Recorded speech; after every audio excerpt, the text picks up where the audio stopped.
Hello friends, तो पिछले part में हमने देखा था वो तीनों उस पर्वत पर पहुंच गए थे। क्विकी मास्टर उन दोनों को बता रहे थे कि जिस माउंटेन पर हम लोग आ गए हैं इसके दोनों तरफ अलग अलग डायनेस्टी बसी हुई हैं। उसके बाद मास्टर वहां से चला जाता है। मास्टर के जाने के बाद टेंगर आजकल से कहता है कि इस पागल ने हमें जाने कहाँ छोड़ दिया, क्या तुम्हें यहाँ से आगे का रास्ता मालूम है। इसके बाद हमें रात का समय दिखाया गया था जहाँ पर वो दोनों पहुंच गए थे। तो टेंगर आजकल से कहता है कि मैं कैसे मान लूँ कि एक स्पिरिचुअल बेस कैंप हो सकता है, और वो बताता है कि मैंने तो इस कैंप के बारे में काफी बड़ी बड़ी बातें सुनी हुई थी, लेकिन यहाँ तो ऐसा कुछ भी नहीं है। उसके बाद वहाँ की जगह कोलैप्स होने लगती है, तो वो दोनों वहाँ से भाग जाते हैं। उसके बाद आजकल उसके अंदर जाने लगती है और उसके पीछे पीछे टेंगर भी चला गया था, जहाँ पर उन्हें एक रास्ता दिखाई देता है। और जब वो दोनों उस रास्ते के अंदर गए थे तो वो दोनों कब्रिस्तान में पहुंच गए थे। उसके बाद टेंगर एक कब्र के पास में पहुंच जाता है, और जब टेंगर उस कब्र के पास में पहुंचता है और उसे टच करता है तो उसमें कुछ अजीब सी हलचल हुई थी। वो कब्र फूटने लगती है और कब्र के अंदर जो कुल्हाड़ी रखी हुई थी वो अचानक से आइसगर्ल और टेंगर के ऊपर हमला करने लगती है। अब आगे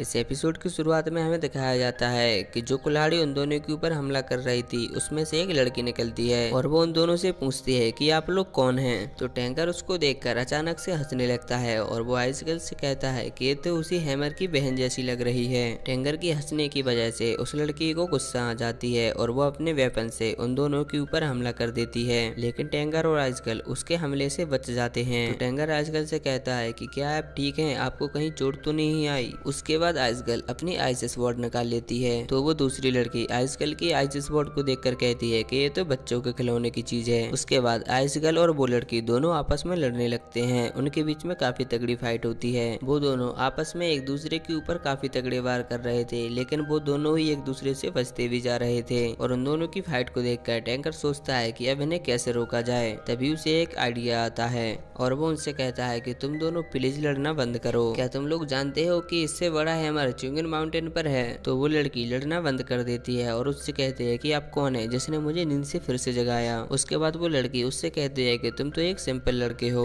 और मुझे नहीं पता है कि मैं इस कब्र के अंदर कितने दिनों से सो रही हूँ। उसके बाद वो लड़की अपना सिर हिलाने लगती है और टेंगर से कहती है कि मेरा मूड काम नहीं कर रहा। वो लड़की टेंगर से कहती है कि मुझे हराने की हिम्मत पूरे लिंगजियन पर्वत में कोई भी नहीं कर सकता, और अगर जिसने ये हिम्मत की तो मैं उसे इस लिंगजियन पर्वत से बाहर नहीं निकलने दूंगी। उसके बाद वो लड़की अचानक से फिर से वो वेपन बन जाती है और उन दोनों के ऊपर अटैक करने लगती है। उसके बाद जब वो वेपन आइसगर्ल के पास जाता है तो वो अपनी स्वॉर्ड से उसको हिट करती है, तो वो वेपन नीचे जाके गिरता है। ऐसा देखकर टेंगर उससे कहता है कि ये दुनिया तो अजूबों से भरी पड़ी है। टेंगर आइसगर्ल से कहता है कि मुझे तो इस बात पे गुस्सा आ रही है कि जो मुझे चाहिए वो मुझे नहीं मिल रहा। तो आइसगर्ल टेंगर से कहती है कि मुझे तो ऐसा लग रहा है कि हमारा यहाँ रहना ज्यादा देर तक सही नहीं है। तो टेंगर आइसगर्ल से कहता है कि मुझे तो ये बताइए कि यहाँ पर क्या हो रहा है। तो आइसगर्ल उसे बताती है कि यहाँ के 12 संघों में वहाँ का सबसे स्ट्रॉन्गेस्ट एक्टर रहा करता था। तो वो कहता है कि इस लड़की को आखिर हुआ क्या, और मुझे यहाँ से जाने का रास्ता बताओ, कहाँ पर जाना सही रहेगा। तो आइसगर्ल उसे बताती है कि लिंगवाई के दरवाजे को 18 भागों में विभाजित किया गया था, जिसमें से 18 जिजब्लेट्स और 18 लॉर्ड्स बने हैं। साथ ही वो टेंगर को वहाँ की सारी कहानी सुनाती है। तो टेंगर ताली बजाते हुए कहता है कि वाह, ये तो गजब हो गया, मुझे तो तुम पर यकीन भी नहीं हो रहा कि तुमने इतना सीरियसनेस में इतनी सारी बातें एक साथ बोल दी। तो टेंगर आइसगर्ल को बताता है कि ये कब्र उसी हैमर की तरह खुलती है, शायद इसका उससे कुछ लेना देना जरूर है। उसके बाद टेंगर उसको फिर से टच करता है, तो वो लड़की फिर से वापस निकलकर बाहर आ जाती है। उसके बाद लड़की उसको प्रणाम करती है और उससे कहती है कि आप ही इस सिंहासन के उत्तराधिकारी हैं।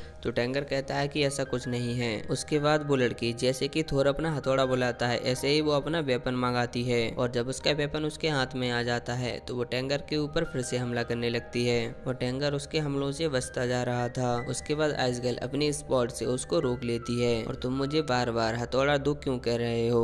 उसके बाद वो फिर से आइसगर्ल के ऊपर अटैक करने लगती है। तो टेंगर उसको बताते हुए कहता है कि मैं वही हूँ जिसने तुम्हें नाम दिया था। तो वो लड़की चिल्लाते हुए उससे कहती है कि तुम चुप रहो, मैं तुम्हारी बातों से पागल हो गई हूँ। तो टेंगर उससे कहता है कि मुझे तुमसे अभी भी कुछ सवाल पूछने हैं। तो वो उससे कहती है कि जल्दी पूछो। तो टेंगर उससे कहता है कि तुम्हारे यहाँ पर लॉर्ड्स को चेंज करने के लिए कौन से रूल्स हैं, और उससे वो पूछता है कि क्या आप सच में गोल्डन हैमर के बारे में नहीं जानती। तो वो लड़की चिल्लाते हुए कहती है कि तुम क्या पागल हो जो मुझसे एक ही एक चीज पूछे जा रहे हो। और वो चिल्लाते हुए कहती है कि तुम में डिसिप्लिन नहीं है, अब मैं तुम्हें मौत के घाट उतार दूंगी और फिर मैं जाकर वापस से सो जाऊंगी। तो टेंगर उससे कहता है कि मैं मरने के लिए थोड़ा ब्रेक लूंगा। तो वो कहती है कि ठीक है, लेकिन मैं तुम्हें मार जरूर दूंगी। तो टेंगर उससे कहता है कि ठीक है, तुम आइसगर्ल के साथ साथ पहले लड़ लो। उसके बाद आइसगर्ल और उस लड़की के बीच में फाइट होने लगती है और जब उन दोनों के बीच में फाइट होती है तो वो छोटी लड़की उससे कहती है कि ठीक है, मैं हार गई, तुम जीत गई, क्या आप मेरी शिक्षक बनना चाहोगी? टैंगर उससे कहता है कि तुम मुझे बार बार धमकाने की कोशिश कर रही हो, लेकिन मुझे उसकी कोई भी परवाह नहीं है। और टैंगर उससे गुस्से में कहता है कि अब मैं तुम्हें सबक जरूर सिखाऊंगा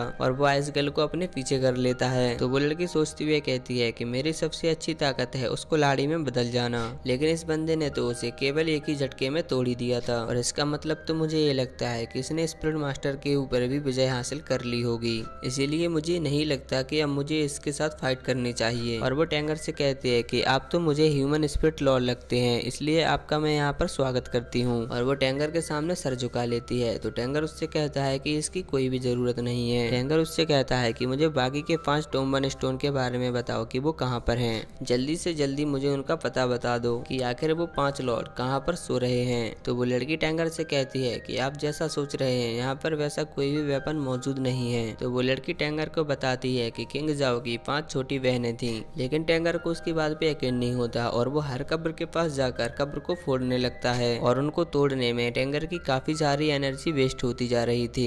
तो वो लड़की टैंगर से कहती है कि स्पिरिट स्पीसीज को अनलॉक करना इतना भी आसान नहीं है जितना कि तुम सोच रहे हो, ये तो स्पिरिट मास्टर के स्ट्रेंथ पर निर्भर करता है। तो टैंगर उससे कहता है कि मुझे तुम्हारी कोई भी बातों पर यकीन नहीं हो रहा है। इसके बाद वो अपनी सारी एनर्जी लगाकर एक कब्र को ओपन करने लगता है। तो वो लड़की उससे कहती है कि अब तुमने यहाँ पर सिल्वर लेंस को ओपन कर दिया है। वो लड़की टैंगर को बताते हुए कहती है कि ये 18 गेटों में से तीसरा सबसे बड़ा पावरफुल लॉर्ड है। और इसी के साथ ये एपिसोड यहीं पर खत्म होता है। अगर आप सभी को ये वीडियो पसंद आई है तो हमें कमेंट कर जरूर बताएं।